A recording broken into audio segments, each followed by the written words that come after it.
doctor Luis Sáenz Dávalos es abogado titulado en la Facultad de Derecho y Ciencia Política de la Universidad Nacional Mayor de San Marcos, con estudios concluidos en la maestría en Derecho, Convención en Derecho Constitucional, en la Escuela de Graduados de la Pontificia Universidad Católica del Perú.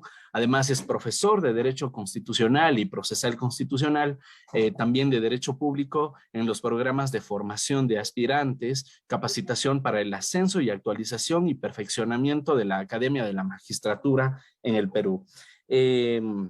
En años anteriores también ha dictado cursos de teoría del Estado y de Derecho Constitucional en calidad de docente en las facultades de Derecho de la Universidad Nacional Mayor de San Marcos, la Pontificia Universidad Católica del Perú y la Universidad Particular San Martín de Porres. También ha sido perito designado por el Estado peruano ante la Corte Interamericana de Derechos Humanos, miembro fundador y exdirectivo e integrante de la Asociación Peruana de Derecho Constitucional, autor, coautor y coordinador de diversas publicaciones que, pues, por su extensión, por su número, vale decir que son publicaciones en derecho constitucional, derechos humanos, derecho procesal constitucional.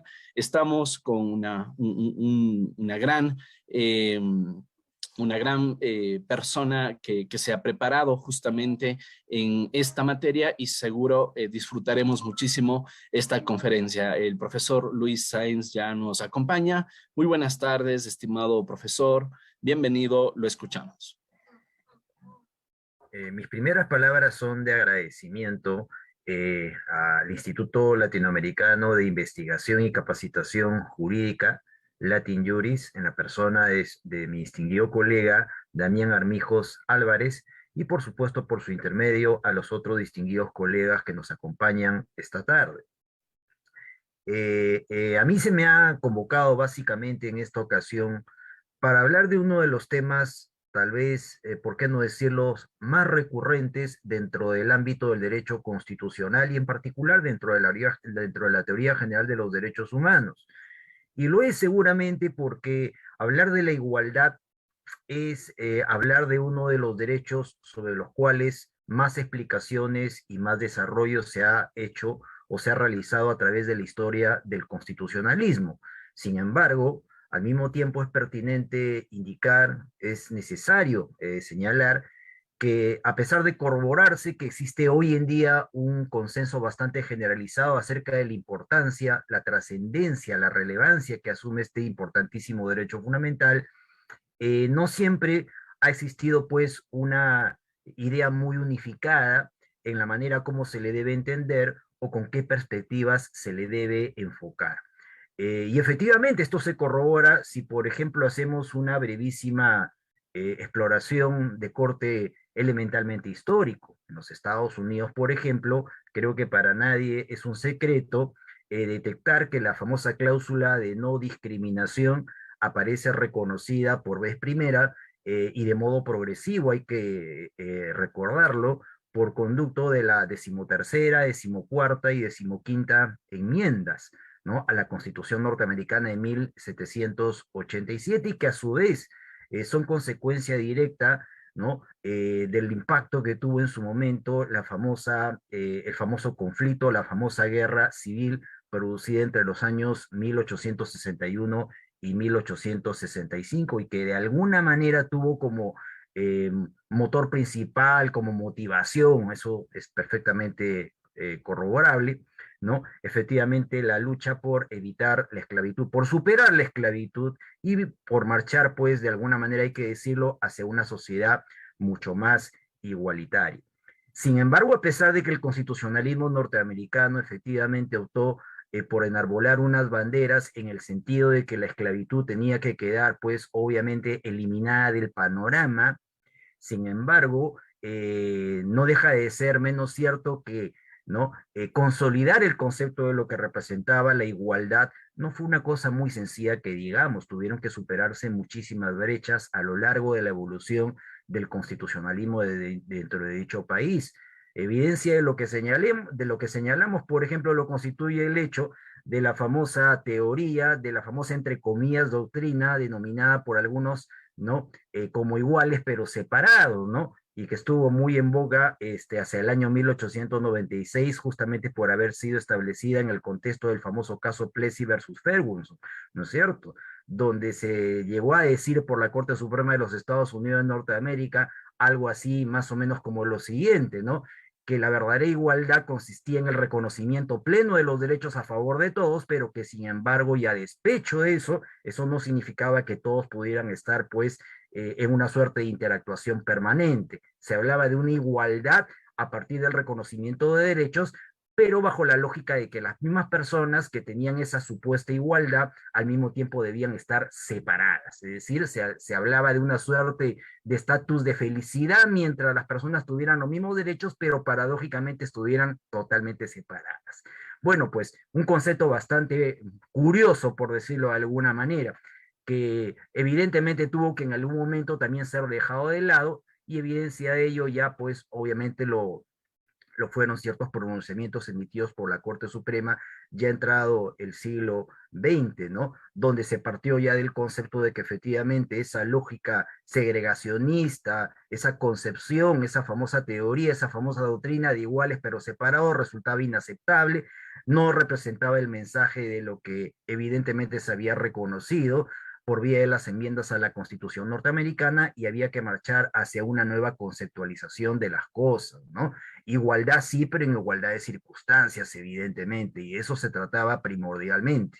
Y esa misma tesis obviamente ya se vería reforzada hacia mediados del siglo XX, gracias a un conjunto de famosos y muy célebres fallos emitidos por la Corte Suprema norteamericana, presidida en ese entonces por un célebre jurista que fue Earl Warren, como todos muy bien lo conocemos. Entonces, esto es lo que ocurrió pues en un país que de alguna manera sirve tal vez como ejemplo para muchos respecto de lo que significa la evolución del constitucionalismo y la recepción o la manera como deben percibirse los derechos. Pero no es una historia muy lejana de otras sociedades. En el caso de mi país, por ejemplo, en el caso peruano, que es el que fundamentalmente yo conozco o en el que se me hace más fácil aterrizar, también hemos tenido una historia de lo más curiosa con relación al derecho a la igualdad. Si hacemos una exploración, ¿no?, de las diversas constituciones que hemos tenido en el constitucionalismo peruano a lo largo de nuestra historia, hoy en día se pueden sumar hasta 12 constituciones, no voy a mencionarlas todas por obvias razones, pero para efectos del tema que se nos ha solicitado exponer, es bueno justamente recordar lo siguiente: la primera ocasión a nivel del constitucionalismo peruano se reconoce una norma que proscribe obviamente la discriminación y que fomenta la igualdad, es básicamente por conducto de la Constitución de 1856, que además fue una norma que tuvo muy poca vigencia, es decir, duró poco. Esta Constitución de 1856, por ejemplo, estableció en su artículo 31 textualmente lo siguiente, ¿no? Las leyes protegen y obligan igualmente a todos. Podrán establecerse leyes especiales porque lo requiera la naturaleza de los objetos, pero no solo por o a partir de la diferencia de las personas. Y concordarse, de dicho sea de paso, con esa norma, con el artículo 31, tenemos al artículo 17, que en líneas muy generales proclamaba: nadie es esclavo en la República. Obviamente se refería a la República peruana. Sin embargo, cualquiera que conozca la historia de mi país, ¿no?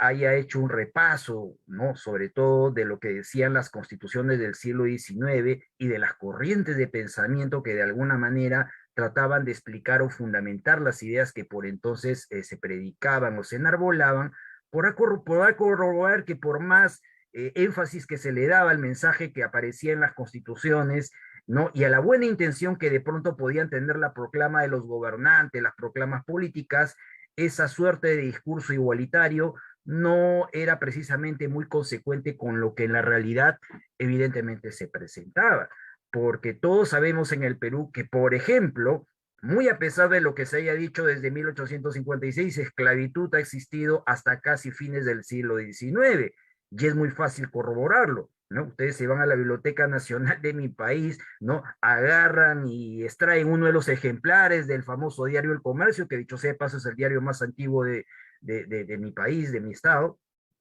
y podrán verificar cómo allí, ¿no?, en plenos años finales del siglo XIX, todavía se ofrecían en venta a las personas en condición de esclavos. Entonces uno se podría preguntar de qué clase de igualdad estamos hablando. Una igualdad que simplemente se proclamaba como eje de los grandes discursos, pero que en la práctica no se verificaba. Y no crean que solamente esto ha pasado con el caso específico de la esclavitud, ha pasado en escenarios que hoy en día ya podrían parecer, ¿cómo se llama? De alguna manera anecdóticos, pero que evidentemente también originaron muchas discusiones a lo largo de la evolución del constitucionalismo peruano. Uno de esos grandes problemas que, por ejemplo, se presentó y con bastante reiterancia fue el relativo a la discriminación o a la condición, vamos a decirlo así, de desvalorización en la que se le verificaba a la mujer, es decir, a las damas. ¿No? La Constitución de 1856, como acabo de indicar, proclamaba que todos éramos iguales, pero sin embargo, ¿cuándo fue la primera oportunidad? ¿Cuándo fue la primera ocasión en que realmente a las damas, a las mujeres en mi país, se les concedió el voto, el derecho a sufragar? Pues ni más ni menos que hacia mediados de la década de los años 50 en pleno siglo XX. Es decir, tuvieron que pasar casi 100 años para que recién podamos entender que las mujeres tenían los mismos derechos políticos que los varones.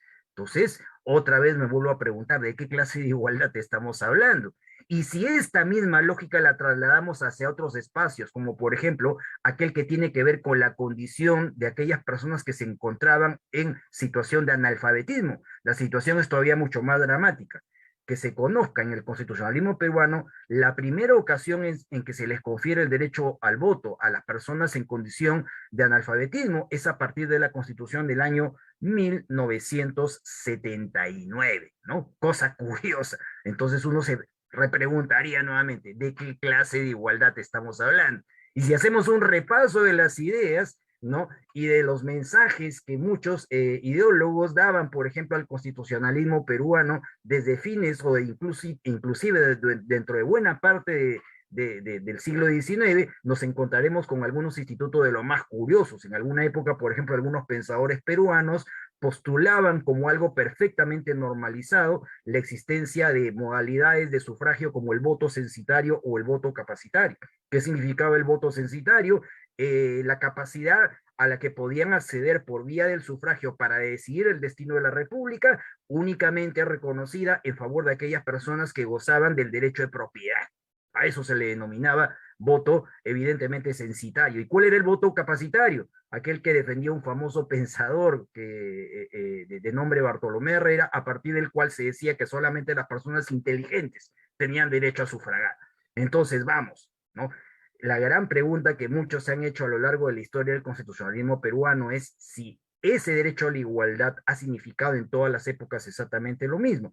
Y evidentemente la respuesta no deja de ser, es bastante irónica. No necesariamente la igualdad evidentemente ha representado en todas las épocas exactamente lo mismo. Ya han tenido que pasar muchos años y ha tenido que obviamente evolucionarse demasiado, ¿no? Recorrer mucho camino para que hoy en día marchemos hacia un concepto de igualdad, ¿no? Como el que ahora tenemos, como el que ahora perfilamos, como el que ahora todos defendemos. Y evidentemente para construir ese concepto de igualdad, ¿no? Mucho más amplio, mucho más consolidado, mucho más realista, ¿no? Mucho ha contribuido, por supuesto, el desarrollo de las ideas, ¿no es cierto? El aporte de la propia casuística, ¿no? El rol que han cumplido las cortes o los tribunales constitucionales. Y efectivamente eso ha permitido, por ejemplo, distinguir claramente los conceptos de igualdad formal de los conceptos de igualdad material.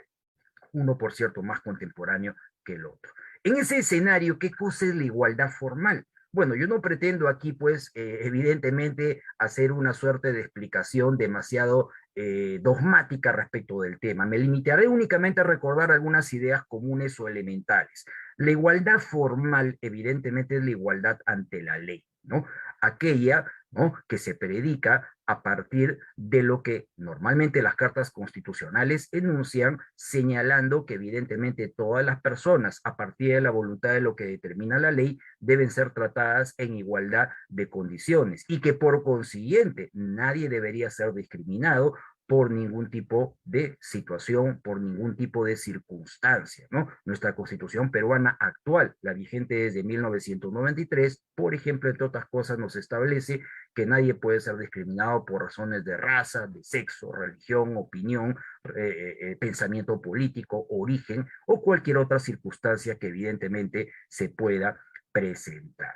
Pero cuidado, la idea de la igualdad formal a lo que apunta en esencia justamente es a proscribir los eventuales tratos diferenciados que carezcan de base razonable, lo que permite distinguir precisamente entre el concepto, ¿no?, de trato diferenciado y trato discriminatorio. El trato diferenciado, en principio, si se permite, en tanto y en cuanto haya una explicación, una justificación, una argumentación que respalde ese trato diferenciado, ¿no? A partir de lo que la ley dispone. Mientras que el trato discriminatorio, ¿cuál es? Es obviamente un trato diferenciado, pero carente de base razonable, carente de justificación, carente de respaldo objetivo.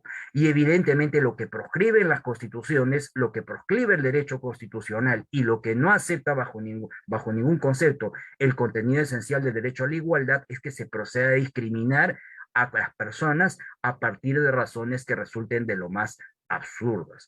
Para determinar cuándo estamos efectivamente no distorsionando lo que representa el concepto de igualdad formal y cuando por el contrario estamos incurriendo en situaciones típicamente discriminatorias, nada mejor que evidentemente recurrir a los propios casos que a menudo se suelen presentar y que de alguna manera nos grafican precisamente el tipo de situaciones, ¿no?, a las que nos estamos refiriendo, ya sea cuando estamos hablando de un trato, ¿no es cierto?, compatible con la Constitución en relación con el discurso de la igualdad, o por el contrario, a un trato incompatible con la Constitución y típicamente, ¿no?, expresivo de lo que representa una auténtica discriminación.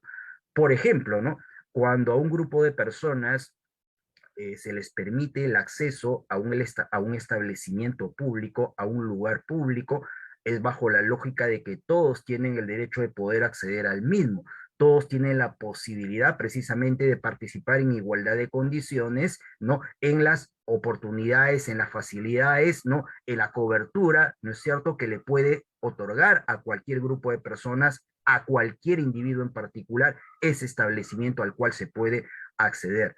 Pero ¿podrá ese establecimiento público establecer diferencias en cuanto al trato? Efectivamente, eso es posible mientras, insisto, exista una razón, una pauta de carácter objetivo. Si, por ejemplo, yo pretendo ingresar a un típico establecimiento público como podría ser un cine, ¿no?, una discoteca, un restaurante, ¿no?, y evidentemente quiero ingresar, por ejemplo, en un estado de manifiesta ebriedad o por el contrario, quiero ingresar portando un arma, habrá una razón perfectamente objetiva para que no se me permita el acceso. ¿Por qué? Porque evidentemente la circunstancia del trato igualitario está condicionado a que todos tengamos exactamente los mismos presupuestos de comportamiento y por lo tanto, o similares presupuestos de comportamiento. Por lo tanto, si estamos en idénticas condiciones, efectivamente se nos debe tratar de manera igual, de manera similar, pero contrario sensu, si alguien precisamente incurre en un comportamiento, si a su conducta le da un giro diferenciado en relación con lo que se espera de un comportamiento razonable, automáticamente pues aquel acceso del que tanto estamos hablando se relativizará y automáticamente se considerará que el trato diferenciado es perfectamente legítimo. Al contrario de ello, si por el contrario la razón o el motivo o la circunstancia por la que no se me permite ingresar a un establecimiento público es más bien un motivo racial o es algo que tiene que ver, por ejemplo, con la identidad de género, entonces estaremos hablando de un tratamiento típicamente irrazonable, típicamente injustificado y por consiguiente típicamente discriminatorio. Pero cuidado, no siempre los casitos son tan fáciles. Evidentemente, detectar casos en los cuales el trato diferenciado es totalmente razonable dentro de hipótesis como las que ahorita acabo de graficar es relativamente sencillo, pero insisto, no siempre las circunstancias son exactamente iguales. Hay casos todavía mucho más polémicos. Yo les puedo aquí hacer mención de uno que, por ejemplo, es muy recurrente en mi país, ¿no? En el Perú, las empresas bancarias, concretamente los bancos, por ejemplo, en sus modalidades de atención, suelen adoptar determinadas estrategias de atención a sus clientes. Correcto. Por ejemplo, en el caso de las empresas bancarias, en el caso de los bancos, es tradicional que quien ingresa a los establecimientos respectivos, quien ingresa a los bancos, se encuentra, por ejemplo, con tres tipos de filas, ¿no? Una fila que normalmente es la más rápida de todas en cuanto a atención se refiere, que es la fila de atención preferente. ¿Quiénes van a esa fila de atención preferente? Evidentemente van las personas de avanzada edad, las personas que sufren de alguna condición de discapacidad, las personas que se encuentran en estado de gestación. Es razonable de que el trato que se le da, ¿no? La dinámica de atención sea mucho más rápida, mucho más acelerada que el resto de personas. Hay una segunda fila, que es la fila que se denomina preferente. En la fila preferente, ¿quiénes se ubican? Se ubican normalmente los denominados clientes ordinarios del banco, de la empresa bancaria, es decir, los que tienen, por ejemplo, contraído un préstamo, tienen algún tipo de relación, ¿no? O un vínculo asociativo con la empresa bancaria y por lo tanto, siendo clientes ordinarios, el banco, en la lógica de otorgarle razonables beneficios, les da también la facilidad de que la atención sea relativamente acelerada. Y existe en tercer lugar una fila ordinaria de clientes. ¿Quiénes van a esa fila ordinaria? Que es dicho sea de paso más lentita, ¿no? Un poquito más engorrosa. Normalmente van los que no son clientes del banco, los que son clientes ocasionales, ¿no? Aquellos que por el contrario no tienen pactado ningún tipo de negocio, ningún tipo de contrato con el banco. Claro, se han suscitado discusiones acerca de por qué distinguir a los clientes de ese banco o de los bancos en general, ¿no? A partir de si son, ¿no es cierto?, asociados o no asociados a la entidad bancaria. Bueno, pues la justificación que normalmente ha dado el banco y que hasta cierto punto de vista ha sido persuasiva, ha sido básicamente la de señalar que mientras evidentemente exista un vínculo con el banco y evidentemente a partir de ese vínculo se otorga o se reconozca un buen trato en favor del cliente, evidentemente se justificará un trato de alguna manera preferente, contrario a censo. Si este trato preferente no existiera, entonces evidentemente ese cliente, ese asociado del banco, podría desmotivarse y podría migrar hacia otra empresa bancaria, hacia otra alternativa. Entonces, por eso hay una suerte de distinción entre el cliente rutinario u ordinario y el cliente que forma parte del banco. Bueno, ahí tienen, por ejemplo, un segundo planteo donde la cosa ya no es tan fácil. Pero hay supuestos en los que la controversia acerca de si el trato diferenciado se justifica o no se justifica es todavía mucho más polémica. Y quiero traer a colación algo que en mi país fue muy recurrente y que seguramente no descarto la posibilidad de que en otros países también se haya presentado. Todos recordamos, porque no hemos salido todavía de ese escenario, ¿no? De modo total, ¿no? La situación tan paradójica que se originó como consecuencia, ¿no? Dramática también hay que decirlo, ¿no? La situación dramática que se originó como producto precisamente de la pandemia, ¿no? Expandía prácticamente a nivel de todo el globo terráqueo. Bueno, nos originó un gran problema sanitario prácticamente a todos los países. Bueno, ¿qué ocurrió en el escenario de la pandemia y del masivo contagio de una enorme cantidad de personas? Sucedió lo siguiente, de que evidentemente lo que se requería, lo que era urgente, lo que era impostergable, era el tratamiento médico, ¿no? Urgente, sobre todo para aquellas personas que de alguna manera habían contraído o eran víctimas, ¿no? De contagio del COVID-19, esta gravísima enfermedad, ¿no? Que menos mal que ya de a poquito se está cediendo de alguna manera. Bueno, el hecho concreto es que se suscitó una discusión muy interesante en mi país a consecuencia de lo siguiente. Eh, Se estableció, ¿no? Por política sanitaria, de que en cada oportunidad que se requiriera atención médica a nivel de los servicios de emergencia, ¿no? Y sobre todo aquellos servicios que tenían que ver con, obviamente, la atención prioritaria de aquellas personas que necesitaran una respuesta de tipo médico, de tipo sanitario, ¿no? No necesariamente se ingresaba en el mismo orden de prioridades. ¿Quiénes eran atendidos primero? ¿No? Eran atendidos normalmente las personas de edad más joven, ¿no? Y más bien a las personas de edad avanzada, o a las personas que sufrían de algún tipo de comorbilidad, algún tipo de enfermedad crónica, como podría ser la diabetes, como podría ser un cáncer, como podría ser pues un mal de tipo crónico, más bien se les daba, ¿no?, una atención en un segundo o un tercer nivel. Entonces, la pregunta que se hacían muchos era la siguiente: ¿cómo se explica que las autoridades sanitarias, quienes representan precisamente, ¿no es cierto?, la respuesta médica a nivel del Estado peruano, otorguen un trato diferenciado a las personas a partir de la edad que tienen o la condición médica en la que se encuentran? Y bueno, la respuesta que se dio fue la siguiente, ¿no? A mí no me termina de convencer, pero le digo lo que ocurrió porque fue objeto de mucho debate en mi país, ¿no?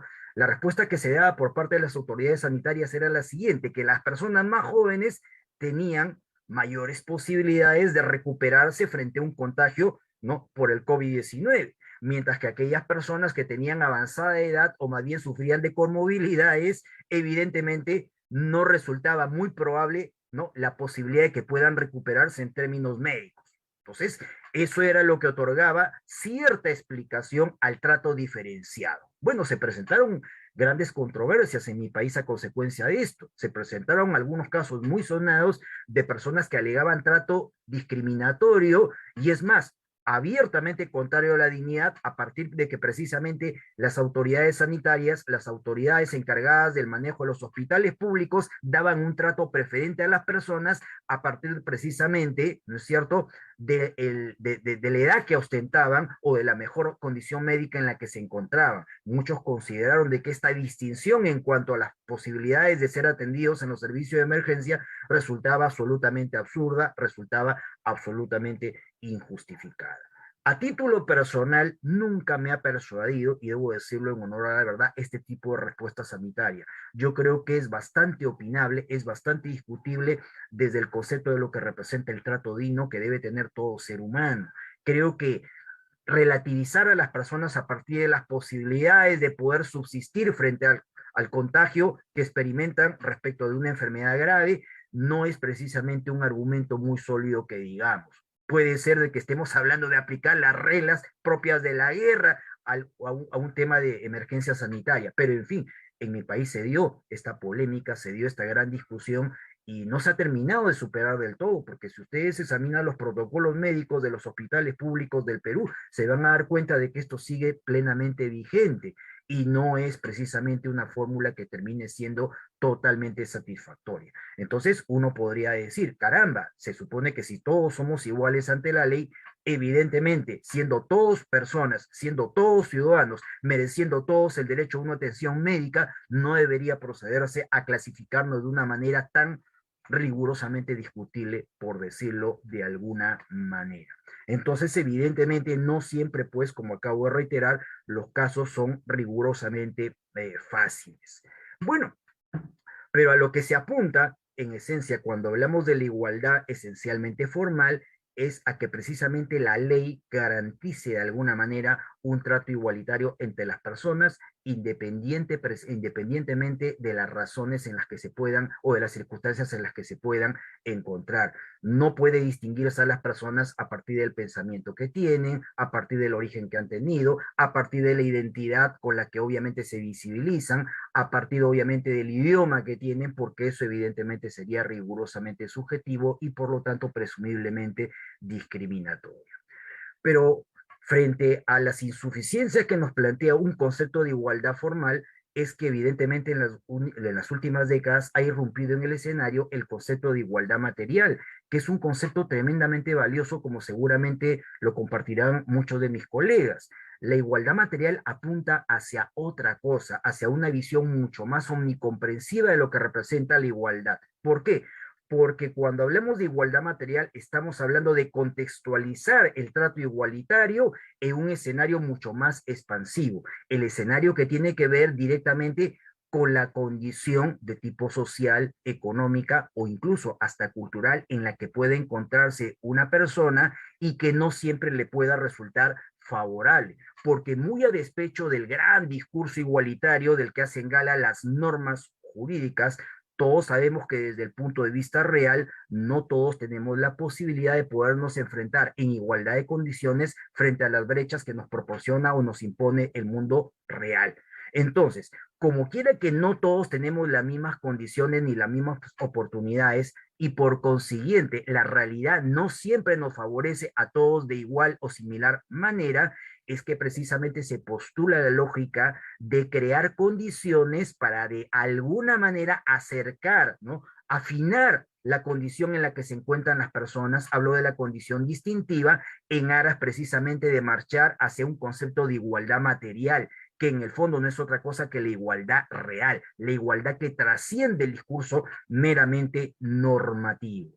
Y sobre eso ya estamos hablando de un nuevo escenario. Y un nuevo escenario, ¿por qué? Porque en este ámbito tiene mucho que ver el rol que por sobre todo va a emprender el Estado. No basta únicamente con limitarnos a un discurso, ¿no?, muy idealista a la luz de lo que dicen las leyes, a la luz de lo que dicen las normas. Es necesario que desde el Estado se emprendan un conjunto de acciones que permitan remover los obstáculos, las circunstancias o las condiciones que de alguna manera imposibilitan de que todas las personas estén en igualdad de condiciones.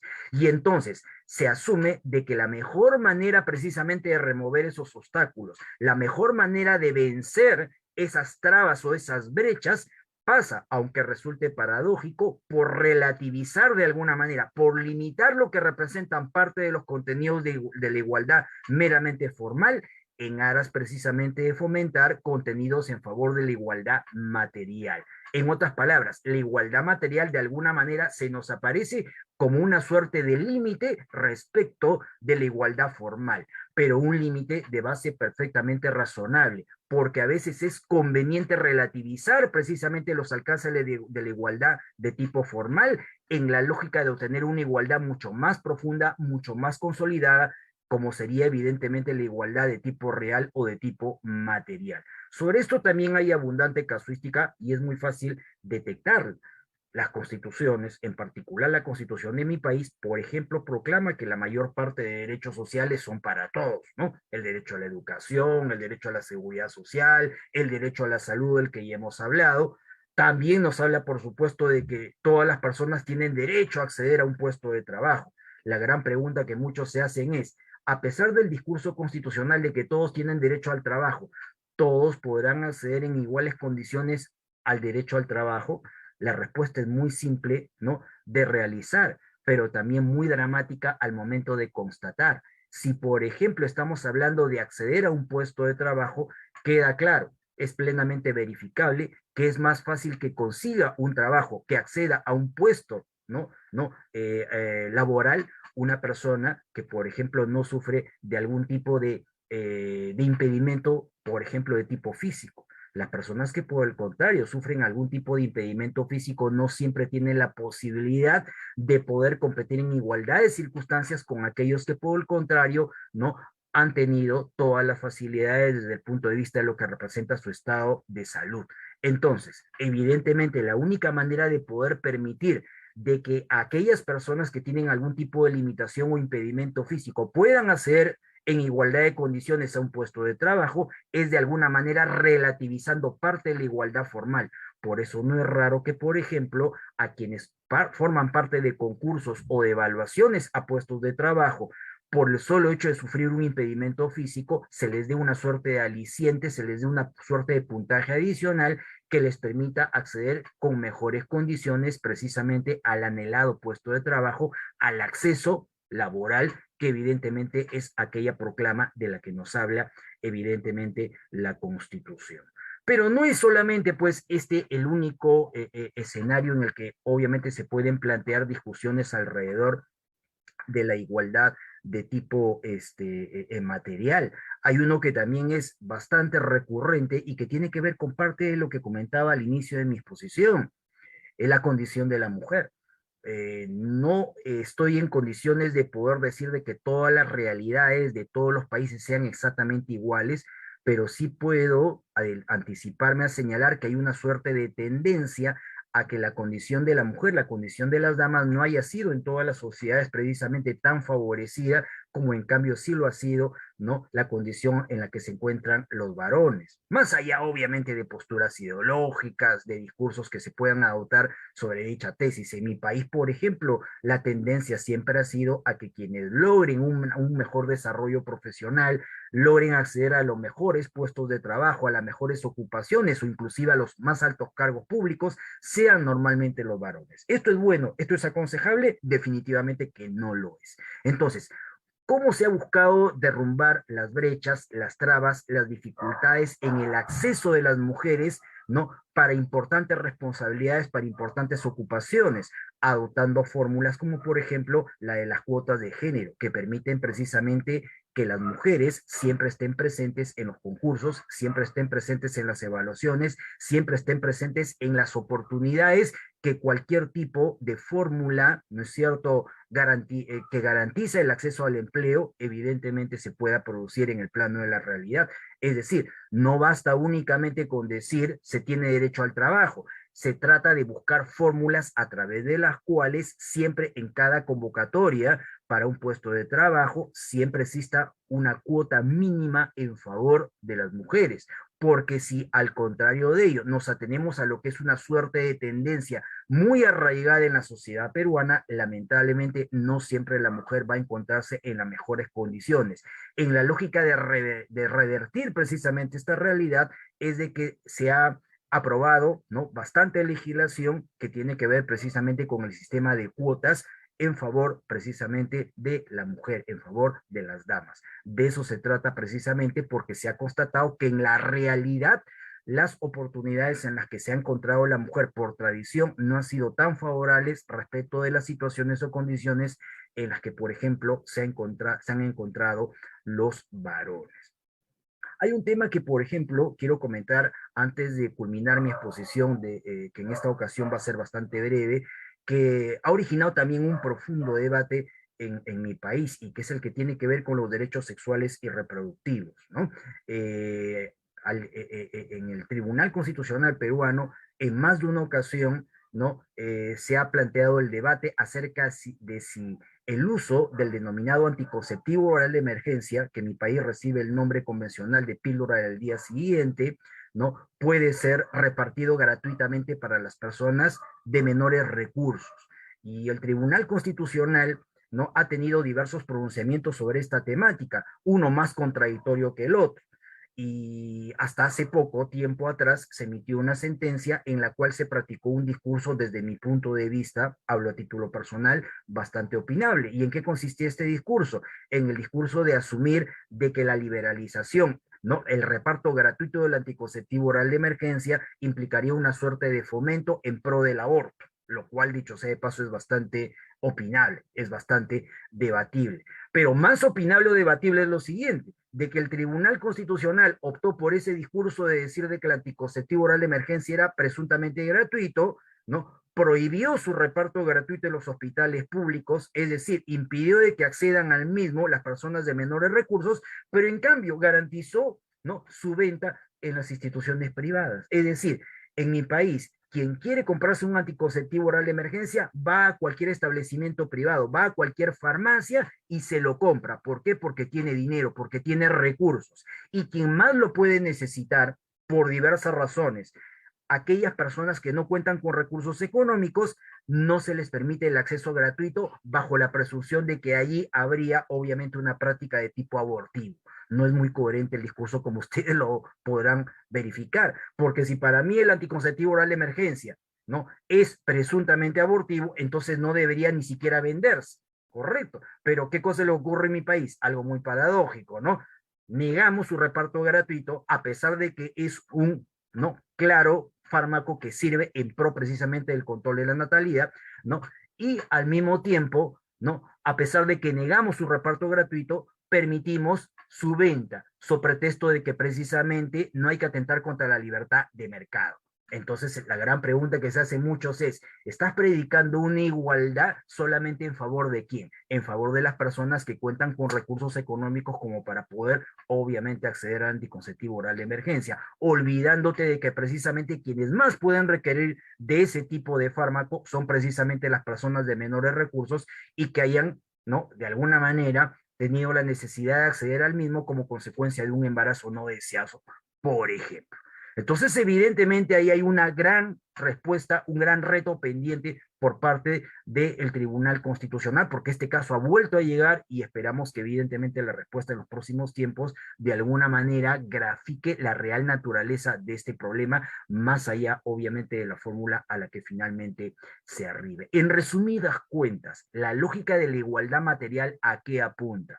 Apunta precisamente a garantizar de que todos, independientemente de la condición en la que nos encontramos, independientemente de las brechas que nos toca enfrentar, sin embargo, podamos apuntar hacia un trato igualitario en pro precisamente de una igualdad real o efectiva. ¿Quién debe acompañarnos en la búsqueda precisamente de ese trato real, igualitario, de un trato que no se agote en el mero discurso de lo que la ley señala?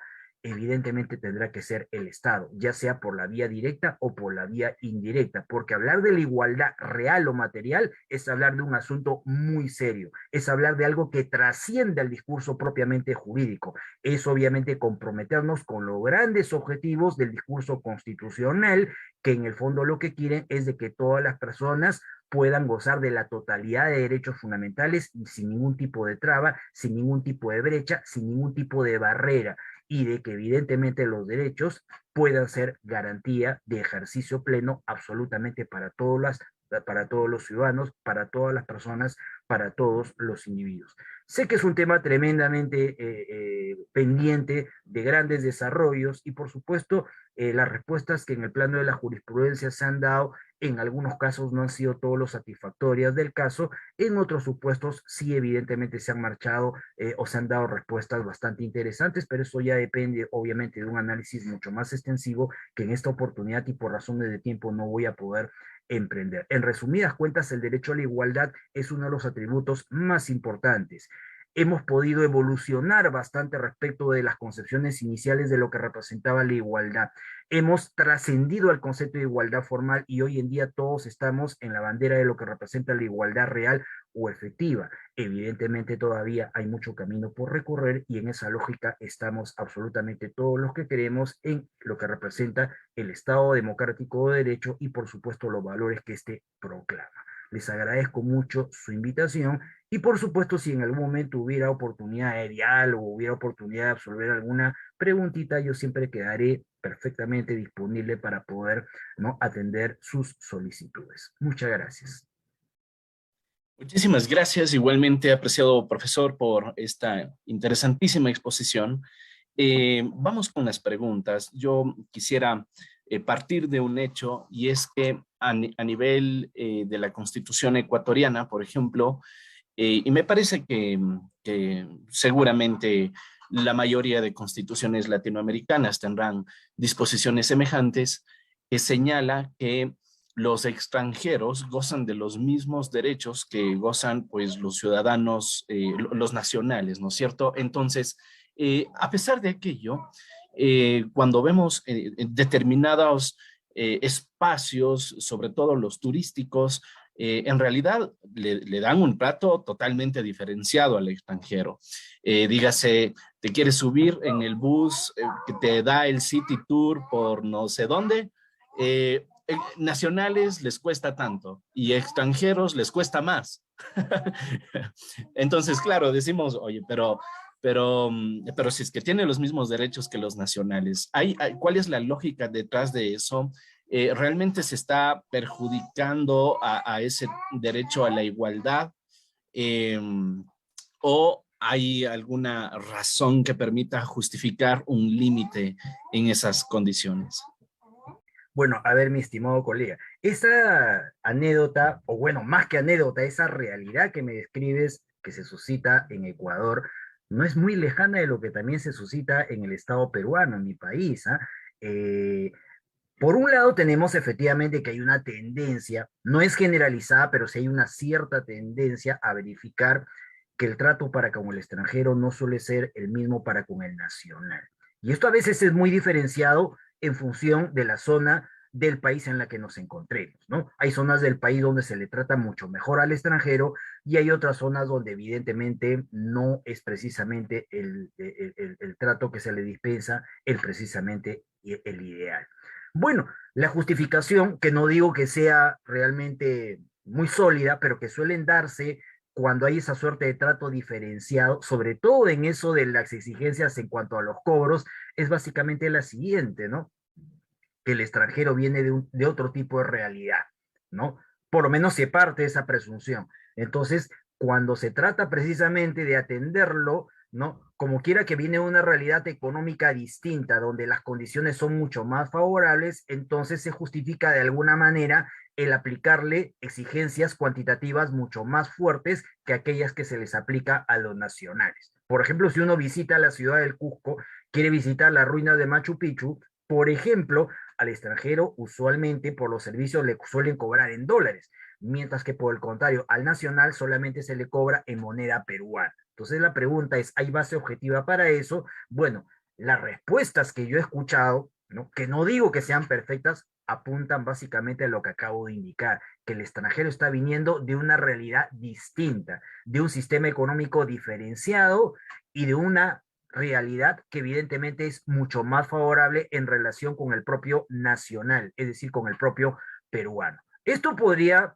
no meritar prueba en contrario, porque creo de que si estamos hablando, por ejemplo, y queremos ser mucho más analíticos, ¿no? De un extranjero, ¿no? O de un ciudadano de los Estados Unidos, o de un ciudadano de Italia, o un ciudadano de Francia, correcto, podríamos presumir, especular, no digo que sea cierto en todos los casos, que su condición es mucho más favorable que la del peruano. Pero si, por ejemplo, estamos hablando de un ciudadano boliviano, estamos hablando de un ciudadano ecuatoriano, estamos hablando de un ciudadano, qué sé yo, paraguayo o uruguayo, la realidad es muy similar. Entonces la pregunta es, ¿habrá razón objetiva para decir todos los extranjeros tienen que pagar necesariamente más que los peruanos?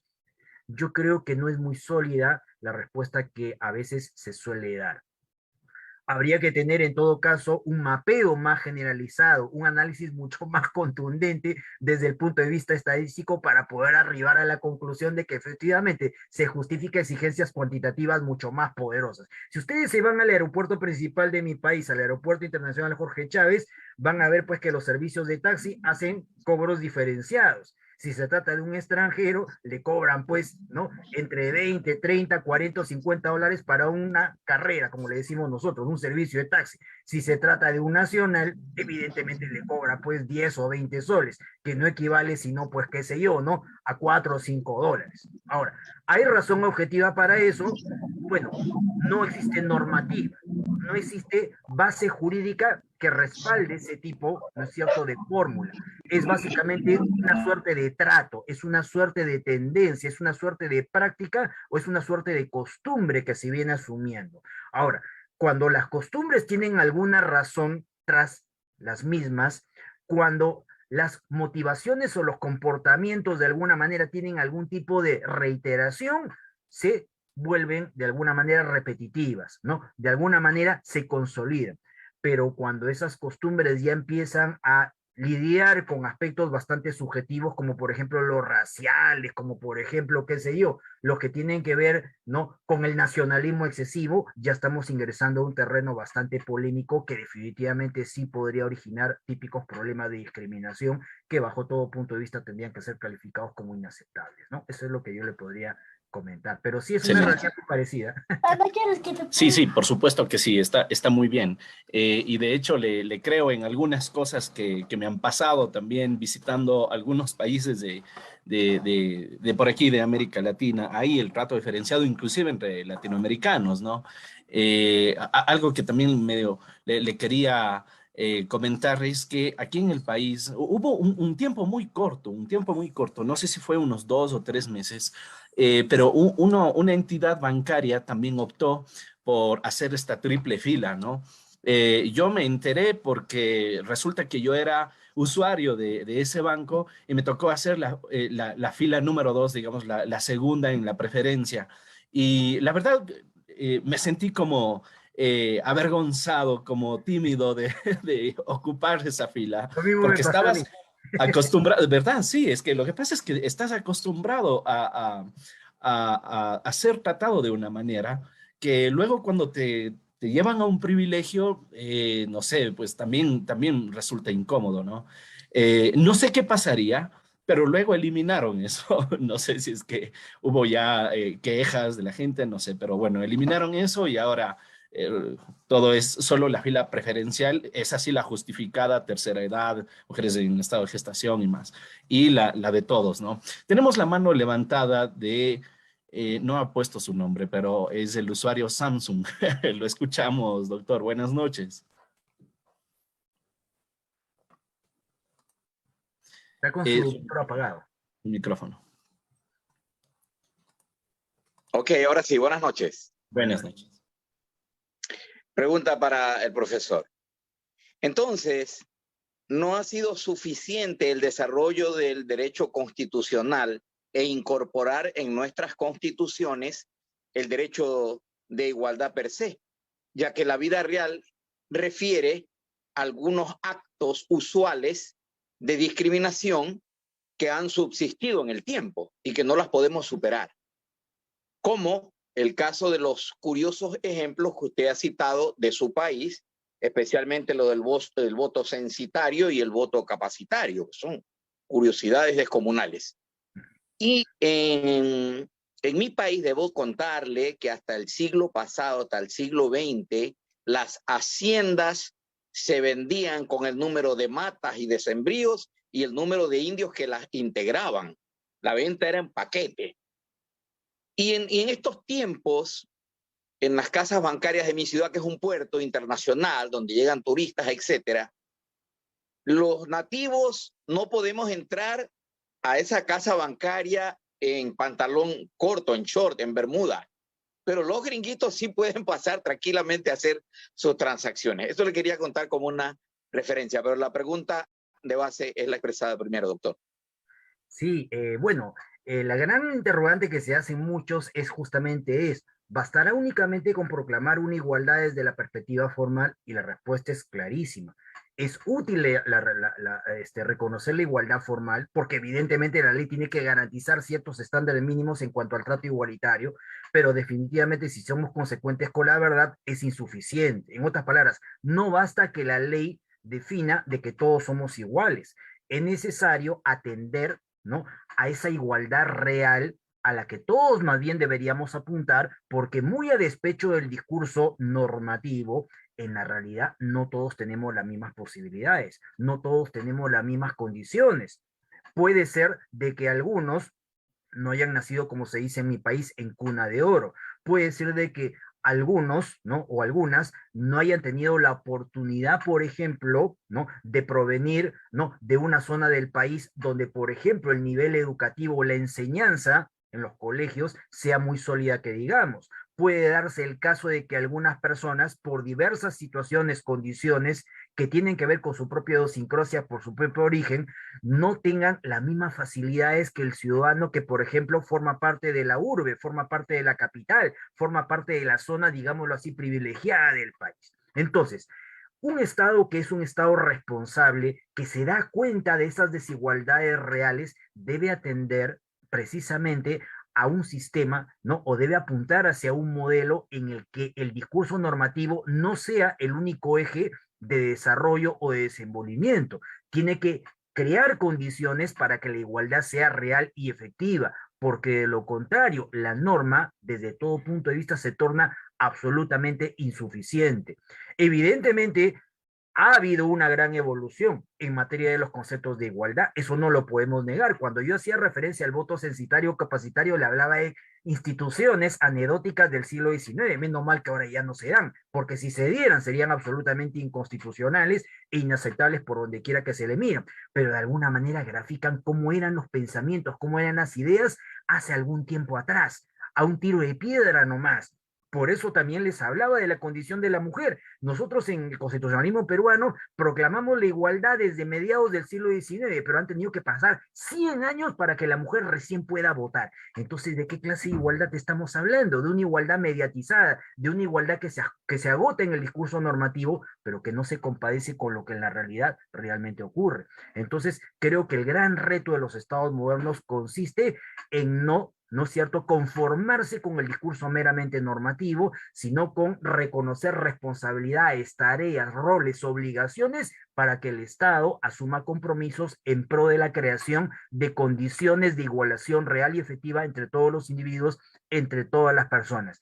¿Que eso en algunos casos va a relativizar la igualdad formal? Sí, pero tenemos que aceptar que esa relativización es perfectamente legítima. Por lo demás, los derechos no son absolutos.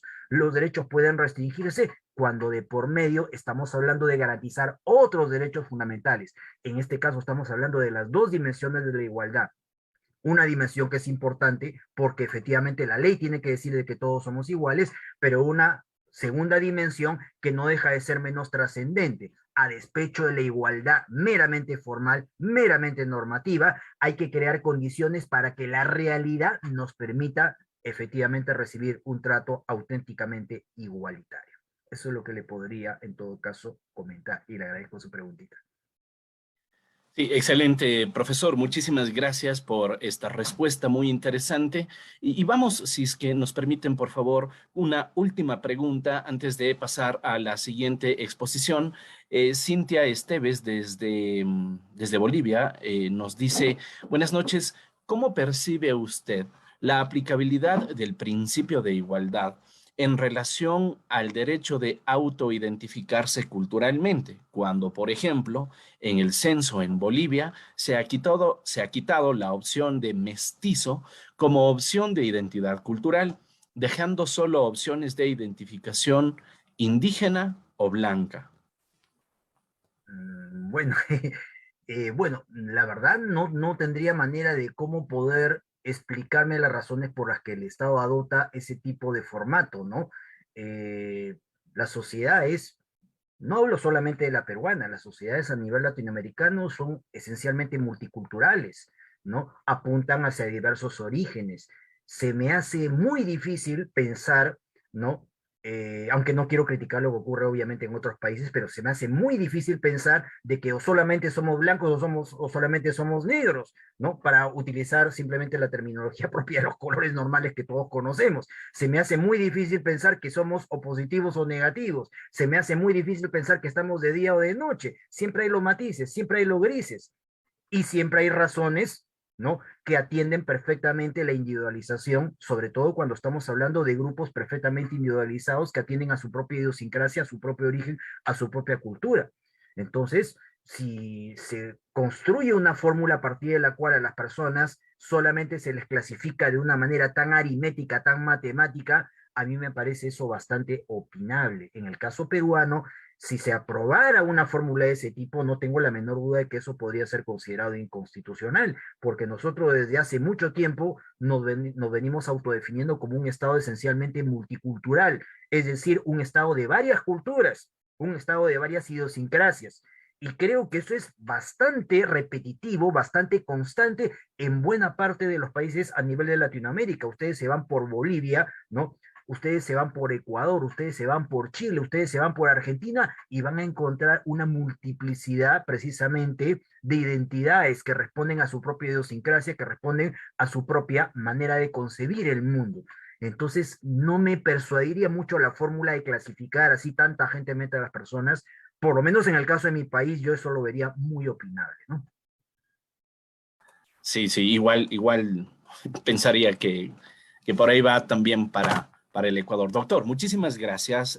Ha sido un gusto compartir con usted una vez más. Interesante la conferencia. Qué gusto, estimado profesor. Le cedo la palabra para que pueda despedirse de esta audiencia. Bueno, le agradezco mucho la invitación y efectivamente, pues, hablar sobre estos temas constitucionales que son temas de actualidad y temas en permanente dinámica siempre es motivador. Entonces, en cada ocasión que a mí se me convoque, con mucho gusto, efectivamente participaré y evidentemente me retroalimentaré precisamente de este contexto de diálogo, de debate permanente, de intercambio de puntos de vista, que no es otra cosa que enriquecer, pero siempre en la lógica de fomentar el conocimiento de nuestros valores constitucionales y de apuntar todos en una misma dirección, que es la dirección de la defensa de los derechos, de la defensa de la persona, que en último término a todos nos identifica. Muchas gracias por la invitación y hasta pronto. Gracias, profesor. Será hasta una próxima ocasión. Muy bien. Y con todos ustedes, apreciados participantes, a continuación vamos